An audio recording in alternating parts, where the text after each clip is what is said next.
Assalamualaikum warahmatullahi wabarakatuh. Saya Mutiara Febriani dengan NIM 2005 12 14 014 dari kelas 2020B Prodi Sistem Informasi. Di sini saya akan menjelaskan mengenai standarisasi jaringan komputer. Macam-macam standarisasi jaringan komputer dalam jaringan komputer itu banyak sekali. Terdapat vendor hardware ataupun software yang selalu bersaing dalam dunia pasar dengan memberikan produk atau temuan-temuan terbaru dengan memberikan berbagai kelebihan. Yang pertama, kita akan membahas mengenai OSI. Pengertian OSI layer. OSI layer atau Open System Interconnection atau OSI adalah model referensi yang diciptakan dari sebuah kerangka yang bersifat konseptual. Namun, saat ini telah berkembang dan menjadi sebuah standarisasi khusus berkaitan dengan koneksi komputer.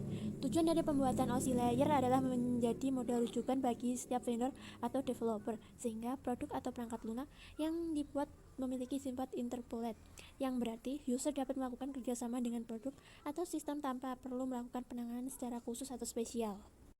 Yang kedua adalah TCP/IP. Model TCP atau IP dirancang dan dikembangkan oleh Departemen Pertahanan pada tahun 1960-an dan didasarkan pada protokol standar. Itu singkatan dari Transmission Control Protocol atau Internet Protocol. Model TCP atau IP adalah versi ringkas dari model OSI. Ini berisi 4 lapisan, tidak seperti 7 lapisan dalam model OSI. Selanjutnya saya akan menjelaskan secara singkat tentang masing-masing lapisan model OSI. Yang pertama adalah physical, menentukan cara memindahkan bit dari satu perangkat ke perangkat lainnya. Ini menjelaskan bagaimana kabel konektor dan kartu jaringan LAN card seharusnya bekerja dan bagaimana mengirim dan menerima bit. Selanjutnya adalah data link, merangkum atau mengenkapsulasi sebuah paket dalam sebuah frame.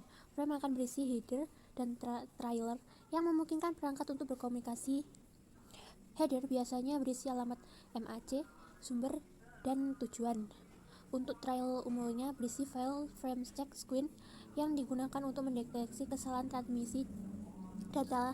Data link layer memiliki dua sublapisan. Yang pertama adalah logical link control, digunakan untuk kontrol aliran dan deteksi kesalahan. Yang kedua adalah media access control, digunakan untuk pengalamatan perangkat keras dan untuk mengontrol metode akses. Network, menentukan pengalamatan perangkat, routing, dan penentuan jalur. Pengalamatan perangkat digunakan untuk mengidentifikasi host di jaringan, misalnya berdasarkan alamat IP-nya. Lapisan transport, membagi bagian data yang besar yang diterima dari protokol lapisan atas, menetapkan dan mengakhiri koneksi antara dua komputer, digunakan untuk kontrol aliran dan pemulihan data. Session, mendefinisikan cara menetapkan dan menghentikan sesi antara dua sistem. Presentation, mendefinisikan format data, encoding karakter, kompresi data, dan enskripsi atau deskripsi didefinisikan pada lapisan ini. Layer application, lapisan ini lapisan paling dekat dengan pengguna. Ini memungkinkan aplikasi jaringan untuk berkomunikasi dengan aplikasi jaringan lainnya. Dari grafik tabel di atas, maka dapat dicari perbedaan antara OSI dan TCP atau IP layer. Dari grafik tabel tersebut, maka dapat dicarikan perbedaan antara OSI dan TCP IP layer. Dalam menjelaskan proses komunikasi data di jaringan, OSI model memiliki 7 layer, sedangkan pada TCP atau IP model hanya memiliki 4 layer.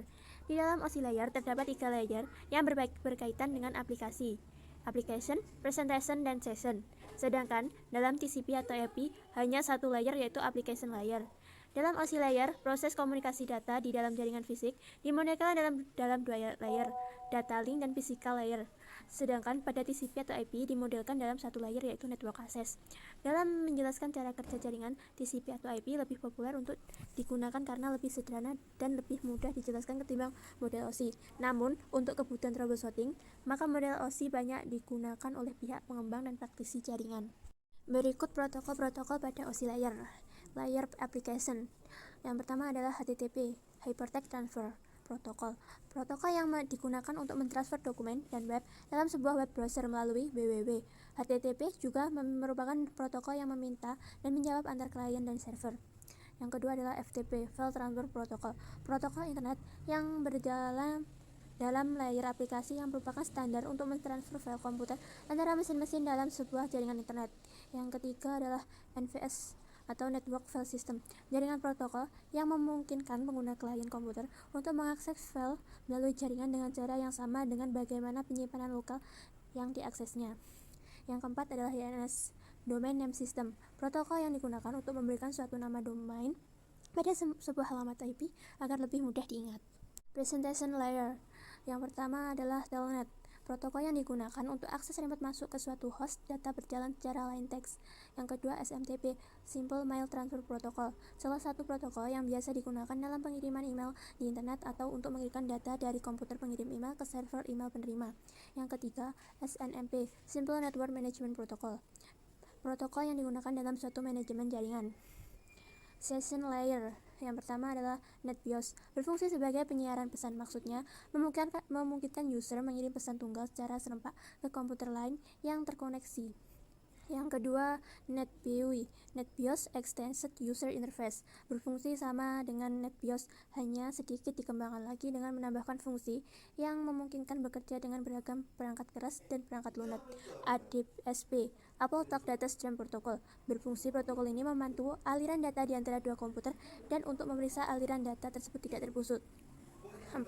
PAP, Printer Access Protocol, berfungsi printer PostScript untuk akses pada jaringan AppleTalk dan untuk mengendalikan bagaimana pula komunikasi antar node. Yang kelima, SPDU, Session Protocol Data Unit, berfungsi mendukung hubungan antar dua session service user. Selanjutnya adalah Transport Layer. Protokol yang pertama adalah TCP, Transmission Control Protocol, protokol yang menyediakan layanan penuh pada lapisan transport untuk aplikasi.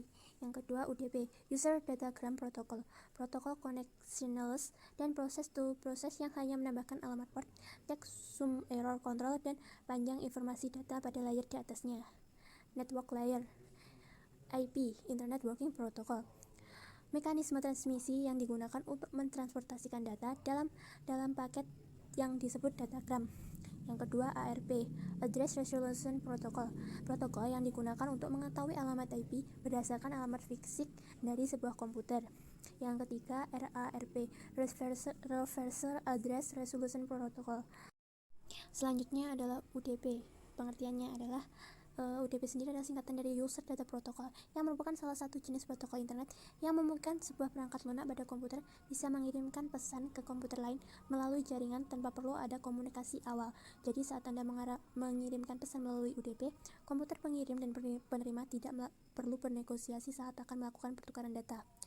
Fungsi UDP sendiri adalah bisa diandalkan untuk bertukar data, pengiriman data termasuk cepat sehingga lebih efisien dan tidak memakan waktu lama, bisa diandalkan untuk mengirim transmisi data secara broadcast, jenis protokol yang ringan dan tidak memerlukan ruang yang besar. Tidak dibutuhkan keahlian dari si pengguna untuk bisa mengirimkan pesan sehingga bisa digunakan oleh semua orang. Selanjutnya adalah perbandingan antara TCP atau IP dengan UDP.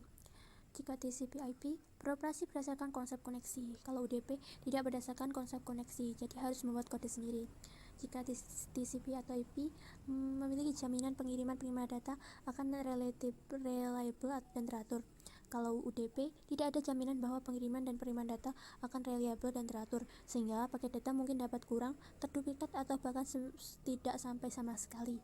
Jika TCP, secara otomatis memecah data ke dalam paket-paket. Jika UDP, pemecahan ke dalam paket-paket dan proses pengirimannya dilakukan secara manual.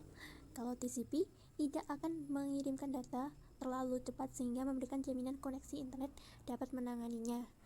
Kalau UDP harus membuat kepastian mengenai proses transfer data agar tidak terlalu cepat sehingga internet masih dapat menanganinya.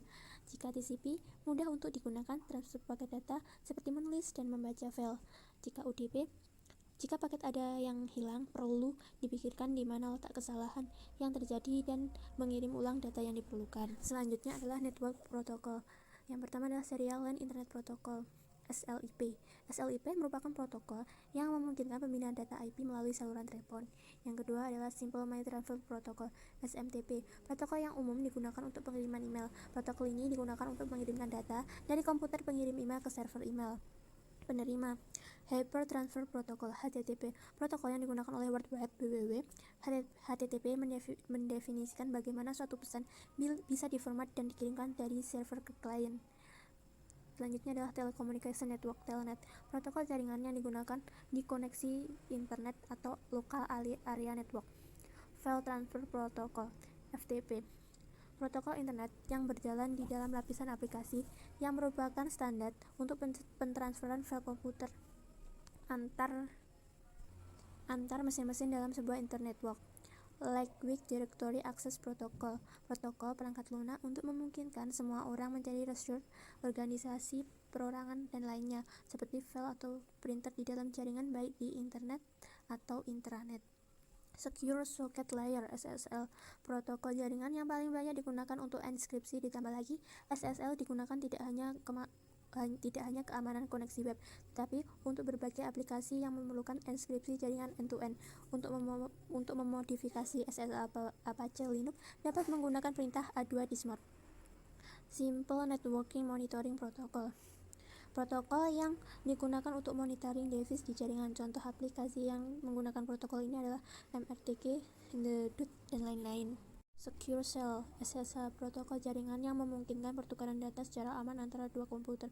Contoh perintahnya SSH user at IP server. Post Office Protocol version 3, protokol yang digunakan untuk mengambil email dari email server. Internet Message Access Protocol, protokol standar untuk mengakses atau mengambil email dari server. IMAP menggunakan pengguna memilih pesan email yang akan diambil, membuat folder di server, mencari pesan email tertentu, bahkan menghapus pesan email yang ada. Internet Control Message Protocol utamanya digunakan oleh sistem operasi komputer jaringan untuk mengirim pesan kesalahan yang menyatakan bahwa komputer tujuan tidak bisa dijangkau. Point-to-point Protocol, protokol enkapsulasi paket jaringan yang banyak digunakan pada Wide Area Network. Domain Name System (DNS), Distributed Database System yang digunakan untuk pencarian nama komputer. Name Resolution di jaringan yang menggunakan TCP atau IP. Reserved Port rank antara 0 sampai 1023 merupakan port standar atau port umum yang sudah ditetapkan oleh IANA (Internet Assigned Number Authority). Hanya dapat diakses oleh sistem account atau root account. Register Port rank 1024 sampai dengan 49151 dapat diakses oleh program dengan program aplikasi yang digunakan oleh user account biasa. Protokol adalah sebuah aturan atau standar yang mengatur atau mengizinkan terjadinya hubungan komunikasi dan perpindahan data antara dua atau lebih titik komputer. Protokol dapat diterapkan pada perangkat keras, perangkat lunak, atau kombinasi dari keduanya. Pada tingkat yang rendah, protokol mendefinisikan koneksi perangkat keras agar protokol dapat dipakai untuk komunikasi di berbagai pembuat perangkat, maka dibutuhkan standarisasi protokol. Banyak lembaga dunia yang bekerja untuk standarisasi protokol, yang saat ini banyak mengeluarkan standarisasi protokol, yaitu IETF, ETSI, ITU, dan ANSI. Protokol yang saat ini banyak digunakan adalah TCP atau IP, DoD, dan OSL.